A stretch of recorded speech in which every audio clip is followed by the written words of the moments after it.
3절에서 4절, 5절 석절 말씀이니까 함께 큰 소리로 합독하겠습니다. 시작.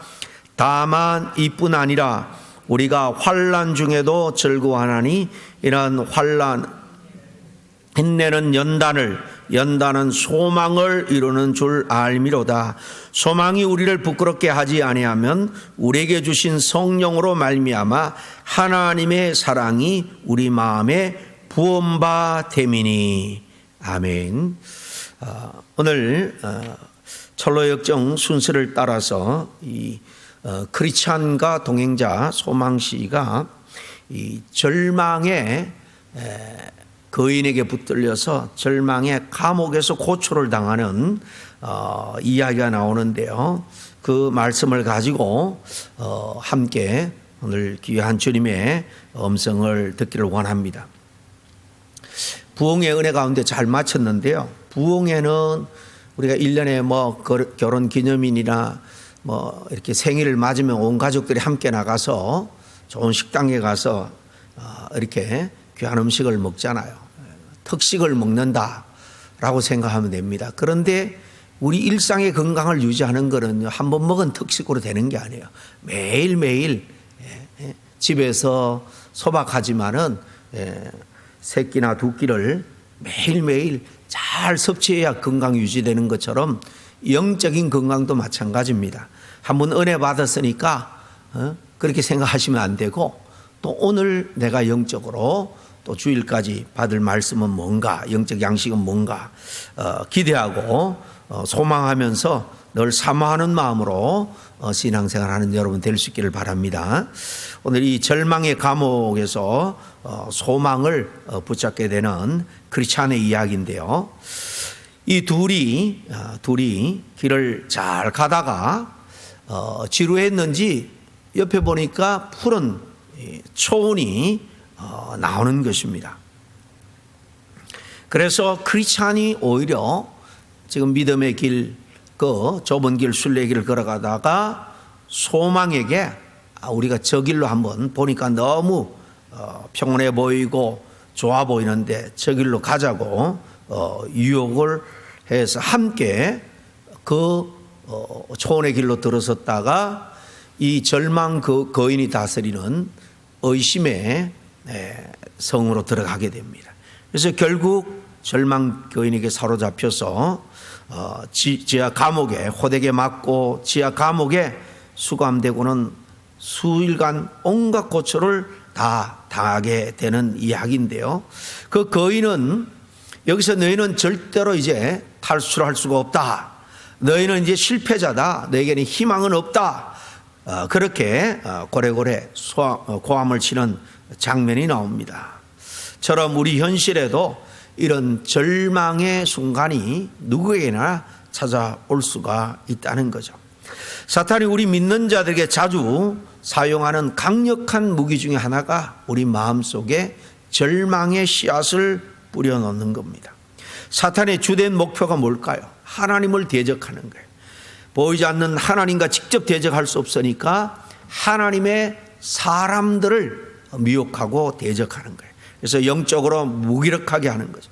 그래서 하나님의 길, 하나님의 뜻을 이루어가지 못하게 하는 거, 이게 사탄의 목적입니다.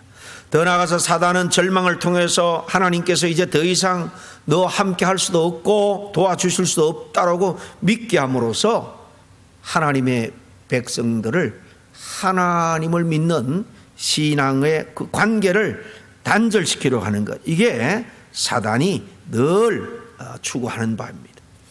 그러니까 여러 가지 고통을 통해서 우리 믿는 자들을 틈만 있으면 절망의 나락으로 빠뜨리려고 한다라는 사실이에요. 그런데 사단이 사람에게 절망을 심는 방식은 단순히 한 가지가 아닙니다. 전략적으로 아주 여러 가지 방법을 동원하는데 그것을 반복적으로 또는 그것을 함께 결합해서 우리 마음속에 절망을 심기도 합니다. 사단은 그만큼 치밀하고 집요하게 우리 성도들을 절망의 늪으로 빠뜨리려고 오늘도 우는 사자처럼 틈만 나면 기회를 엿보고 있는 것입니다. 그렇기 때문에 얼마나 무서운 도전인지 모릅니다. 그러면은 사탄이 절망을 심어주는 방식들에는 어떤 것이 있을까 한번 생각해 보고 거기에 대해서 우리가 대안을 잘 준비해 놓을 수 있기를 바랍니다. 사탄이 절망을 심기 위해서 여러 방식을 사용하는 데는요, 첫 번째는 바로 거짓 약속과 바로 속임수로 우리를 미혹한다라는 사실입니다. 사탄은 항상 우리에게 좁은 신앙의 길보다는 더 넓고 쉬운 길이 있다라고 우리를 속이죠. 또 그 길이 훨씬 유익하다라고 거짓으로 유혹하여 실족하게 하는 겁니다. 주님께서 도둑이 오는 것은 도둑질이라 그렇게 말씀하신 것처럼 사탄은 신자들에게요, 왜곡된 그런 만족을 주고 참 생명을 빼앗으려고 하는 존재입니다. 참 생명을 도적질하는 존재예요. 사실 크리스찬과 이 소망씨는 좀 지루하고 힘들지라도 좁고 험한 그 순례의 길을 계속 사실 걸어가야만 했습니다. 그런데 곁눈질을 해보니까 옆에 푸른 초장이 보이는데 거기로 넘는 계단길이 있는 거예요. 그 길로 가면 편하고 참 너무나도 좋아 보이니까 둘이가 계단길을 넘어서 초원으로 들어서게 됩니다. 그러나 그 길은 결코 정도가 아닙니다.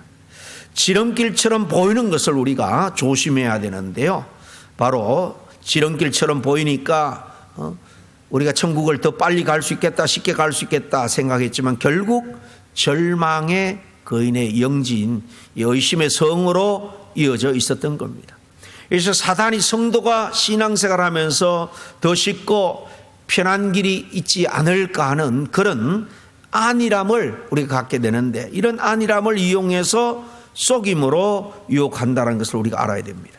크리스찬은 원래 진리의 말씀의 길을 따라가야 했지만은 그 길도 결국은 같은 방향으로 보니까 갈 것이다 라고 스스로 자기 합리화로 동행자인 소망씨까지 설득을 했던 겁니다. 사단이 자주 쓰는 속임수인데요, 말씀보다는 상황과 그리고 눈에 보이는 그 어떤 편리, 이 편리함을 따라가게 만드는 거죠.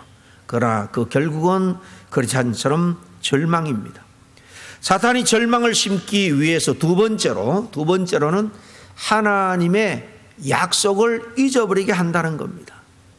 신앙의 길, 특별히 우리가 믿음의 길을 걸은 중에 특히 고난의 길을 걸어갈 때 필요한 것은 하나님의 약속의 말씀인데요, 그들은 그 순간 하나님의 이 약속을 의지하지 않았습니다.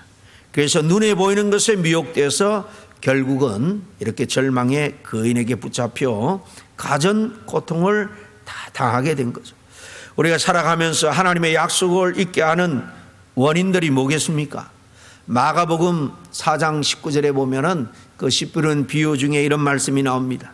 세상의 염려와 재리의 유혹과 기타 욕심이 들어와 말씀을 막아 결실하지 못하게 되는 자요, 그렇게 말하죠. 그렇습니다. 하나님은 약속을, 우리하고 한 약속을 반드시 지키는 분이지만은 사탄은 성도들로 하여금 그 약속을 잊어버리도록 망각하도록 만드는 그런 일을 계속하고 있는 겁니다. 무엇으로 한다고 말합니까? 이 말씀에 보니까 세상의 온갖 염려들, 재물의 유혹들, 그리고 기타 욕심들입니다. 그런 것들이 하나님의 약속의 말씀을 막아서 결국 신앙의 열매를 맺지 못하게 한다라고 말하고 있죠. 하나님이 주신 약속을 잊어버릴 때 절망이 찾아오는 이유는요, 하나님의 약속은 단순한 그런 말이 아닙니다. 우리의 지금 현재와 미래까지도 지탱해 주는 소망의 근거가 되기 때문이에요.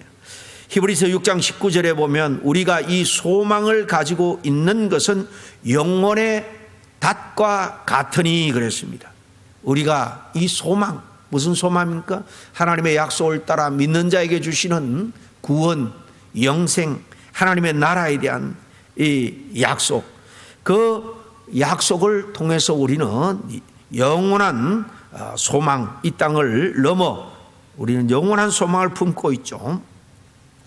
바로 이 소망이 되는 하나님의 약속을 잊어버리면 영혼의 닷을 잃는 배처럼 된다는 겁니다. 다시 말해서 인생이 이리저리 흔들리고 떠내려가서 절망에 빠질 수밖에 없다는 겁니다. 또 우리가 약속을 붙잡고 있을 때는 고난 속에서도 이 또한 지나갈 것이다. 하나님이 반드시 나의 하나님이기에 내게 길을 내주실 것이다. 그런 확신을 가질 수 있지만은 약속을 망각하면 눈앞에 문제와 그 고통만 크게 보이기 때문에 앞이 막막하게 느껴질 수밖에 없는 겁니다. 여러분, 출애굽 이스라엘 백성들이 가나안 12명의 정탐꾼을 보내서 보고를 받죠. 12명 중에 10명 대다수가 그 가나안 사람들은 아주 기골이 장대하고 그들이 만들어 놓은 성은 너무나도 거대해서 도저히 우리가 그 땅에 들어가 차지할 수 없다라고 말하자 모두가 다 우리는 죽게 되었다면서 모세뿐만 아니라 하나님을 막 원망합니다. 차라리 종살이가 낫지 이 사막으로 불러내서 주려 죽게 하는구나. 여러분, 하나님이 주신 가나안 땅에 대한 약속을 그들이 잊어버릴 때에 이렇게 지금 자기 앞에 닥친 현실, 그 어려운 난간을 넘을 수가 없는 것입니다. 가나안에 대한 하나님의 그 반드시 너에게 주겠다는 약속을 잊었기 때문에 이들은 다 절망하고 좌절한 거예요. 그러므로 우리는 늘 약속의 말씀을 붙들고 기도로 마음을 지키고 또 성령 안에서 늘 깨어 있어야 할 줄로 압니다. 어떤 상황에서도 하나님의 약속을 잊지 않고 붙들면 결국은 하나님은 반드시 그 약속을 이루시는 신실한 분인 것을 경험하게 될 겁니다. 사탄이 절망을 심기 위해서 세 번째로는요, 끊임없이 우리 안에 이 죄책감을 심는다는 겁니다. 죄책감을 갖게 한다는 건데요. 철로 역정에서 크리스찬이 초원을 따라 들어갔다가 절망의 거인에게 붙잡혀서 고통을 받는 이 장면에서 단순히 이 외적인 박해나 시련만이 아니라 자신 안에 일어나는 이 죄책감, 그것 때문에 이 크리스찬이 더 크게 고통을 겪는 모습을 보게 됩니다. 물론 절망의 거인은 깊은 감옥에서 매맞기도 했고 굶주리기도 했어요. 그러니까 얼마나 절망적인지 모릅니다. 이 절망의 거인은 이렇게 그들에게 때리고 굶주리게 하고 괴롭혔습니다. 심지어는 이럴 바에 차라리 스스로 자살해라. 그게 더 편할 거다. 그러면서 너는 결코 여기서 나가지 못할 거야. 완전히 소망을 잃어버리게 만들었습니다. 그런 중에 크리스찬은 감옥에 갇힌 이유를 곰곰이 생각하다가 자신이 하나님이 정해진 순례길을 벗어나서 지름길을 선택했음을 떠올리게 됩니다. 그리고 그런 소망씨에게 다 내 잘못입니다. 내 때문에 당신까지도 이런 고난을 받게 되었습니다. 죄책감에 사로잡혀서 그는 더욱더 절망하게 되는 것을 봅니다. 이런 죄책감에 빠져서 자신을 비난하는 것은 오히려 절망의 거인이 바라는 바죠. 왜냐하면 이런 죄책감은 하나님께 나아가 회개하는 대신에 자신을 정죄하며 더 깊은 어둠 속으로 몰아넣기 때문입니다. 물론 죄책감은 원래는 우리를 하나님께로 인도해서 회개하게 만드는 도구가 될 수 있습니다. 그러나 사탄은 그것을 왜곡하여 희망을 끊어버리고 하나님의 용서를 의심하게 만드는 무기로 사용을 한다는 것입니다. 주인공 크리스찬이 죄책감 가운데 더욱더 고통을 받은 이유는 단순히 절망 거인의 폭력성 때문만이 아닙니다. 나는 하나님께 이제 더 이상 용서함을 받을 수 없다라는 내면의 절망이 더 그 크리스찬을 괴롭힌 겁니다. 그러자 동행자 소망 씨는 하나님은 긍휼이 풍성하신 분이다 라는 성경의 말씀을 그에게 상기시켜 주면서 그들은 다시 믿음을 붙들게 됩니다. 결국 크리스찬은 가슴에 품고 있던 약속의 열쇠, 하나님의 말씀이죠. 언약의 말씀, 복음의 약속, 이것을 기억해내고 그것으로 감옥의 문을 열어 자유를 얻게 되는 것을 봅니다. 그렇습니다. 죄책감에 눌린 영혼은요, 하나님의 약속을 붙들 때에 회복될 수 있는 거예요. 사탄은 우리에게 끊임없이 과거의 실패, 과거 우리가 잘못한 어떤 과오나 죄를 덜쳐내면서 회복 가능성이 없다라고 우리 인격을, 우리의 삶을, 우리의 믿음을 부정하게 만듭니다. 우리들은 하나님의 약속의 말씀을 그럼에도 불구하고 언제나 그 약속의 말씀을 붙들고 주님을 바라보고 일어나야 될 줄로 믿습니다. 이렇게 사단은 수단과 방법을 가리지 않고 믿는 자들을 절망 속으로 밀어넣습니다. 지금 당하고 있는 고난 자체를 부정적이고 의미 없는 것으로 해석하게 만들어서, 야, 하나님은 없어, 하나님이 있다 할지라도 내게는 간신접사 없어 라고 느끼게 함으로 해서 하나님을 의심하게 하고 스스로 절망에 빠지게 하는 겁니다. 그러나 오늘 본문 말씀 로마서 5장 3절로 5절은 바로 그런 순간에도 하나님이 우리에게 주시는 인내와 소망을 우리에게 이야기하고 있습니다. 다시 한번 보겠습니다. 다만 이뿐 아니라 우리가 환난 중에도 즐거워하나니, 이런 환난은 인내는 연단은 소망을 이루는 줄 알미로다. 소망이 우리를 부끄럽게 하지 아니함은 우리에게 주신 성령으로 말미암아 하나님의 사랑이 우리 마음에 부은 바 됨이니. 여기 보면 바울은 환난, 이 고난 속에서도 어떻게 해요? 즐거워한다. 그 속에도 즐거움이 있다라고 말합니다. 바울은 이 고난 환난 자체가 즐겁다라고 말하는 것은 아닙니다. 그가 말하는 것은 그 고난 환난이 가져오는 열매, 그 환난을 뒤에 나오는 인내로서 잘 연단받게 되면 열매가 있다는 겁니다. 고난은 우리를 이렇게 단련합니다. 어려운 상황을 이겨내면서 인내가 생기기도 하고, 그 인내는 우리의 믿음을 또 더욱더 단단하게 다듬어 주기도 하죠. 그리고 그렇게 연단된 마음은 결국 하나님이 반드시 이루실 소망을 더욱 확실히 붙들게 합니다. 즉 환난은 끝이 아니라 소망으로 나아가는 과정이 된다라는 사실입니다. 여러분, 운동선수가 큰 시합을 앞에 두고 얼마나 고된 훈련을 합니까? 그 고된 훈련을 아침부터 저녁까지 견뎌냅니다. 정말 말로 다 할 수 없는 그런 땀을 흘리고 때로는 근육이 찢어질 만큼 고통을 느끼면서도 훈련을 포기하지 않습니다. 왜 그렇습니까? 그 과정이 결국은 경기에서 승리를 가져다 줄 것을 알기 때문입니다. 우리 신앙훈련도 마찬가지입니다. 고난이라는 훈련 과정을 통과하면서 하나님께서 약속하신 소망을 더욱더 확실히 바라보게 되는 겁니다. 여러분, 혹시 지금 우리 중에 어떤 고난 가운데 있는 분이 없는지는 모르겠습니다.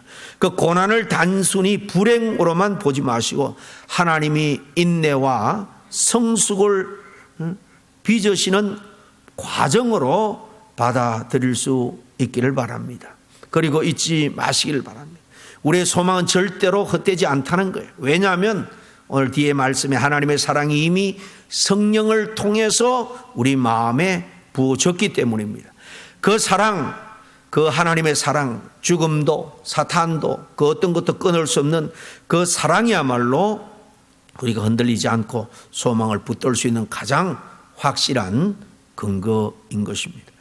바울은 우리가 가진 소망이 우리를 부끄럽게 하지 않는 것은 성령으로 말미암아 하나님의 사랑이 우리 마음에 부은 바 되었기 때문이라 그렇게 말하죠. 철로 역정에서 순례자가 절망 거인의 성에서 탈출할 수 있던 이유도 바로 이것입니다. 내 힘으로는 불가능하지만은 하나님이 함께 하신다는 믿음이 있었기 때문입니다. 현대적 관점으로 말하면 우리가 경제적인 어려움, 건강 문제, 또 인간관계의 여러 가지 갈등 속에서 흔들릴 때 하나님은 나를 사랑하시고 반드시 나를 끝까지 지켜주신다는 확신이 바로 희망의 열쇠가 됩니다. 성령은 우리에게 이런 믿음을 견고하게 해주는 겁니다. 우리 삶에도 절망의 순간이 찾아올 수 있습니다. 그때 우리는 이 로마서 5장 이 말씀처럼 환난 속에서도 인내하고 연날을 거쳐서 소망 안에서 하나님을 신뢰해야 할 줄로 압니다. 아무쪼록 오늘 고난 속에서도 낙심 대신에 소망을 오히려 선택할 수 있기를 바랍니다. 하나님의 사랑은 우리를 결코 부끄럽게 하지 않으며 그 사랑이 우리를 끝까지 붙드시고 우리를 영광의 자리까지 반드시 인도해 내실 줄 믿으시기를 바랍니다. 기도하겠습니다. 하나님 아버지, 크리스찬과 소망이 함께 푸른 초장에 미혹이 되어서 절망 거인에 붙들려서 절망 감옥에서 온갖 고초를 당하고 정말 처절하게 절망 가운데 빠져 있을 때 하나님께서 다시 약속의 말씀을 회복시켜 주시고 그 크리스찬이 약속의 말씀에 의지해서 그 절망 감옥에 나올 수 있었던 것처럼 우리가 온전히 의지할 수 있는 것은 하나님의 약속의 말씀입니다. 하나님, 우리가 아무리 큰 죄를 범했다 할지라도 하나님은 미쁘시고 의로우시기에 누구나 자기 죄를 자백하기만 하면 하나님은 우리의 모든 죄악과 죄책감으로부터 자유케 해주심을 믿습니다. 아버지 하나님, 악한 마귀 사단의 거짓에 미혹되지 아니하고 또 죄책감에 사로잡히지 말고 늘 약속의 말씀으로 정말 하나님이 동행하시고 이끌어 주실 그 영원한 나라에 대한 굳건한 소망을 가지고 이 땅에서 자유함과 기쁨과 평강을 누리며 살아가는 우리 모두가 되게 하여 주옵소서. 예수님의 이름으로 기도하옵나이다. 아멘.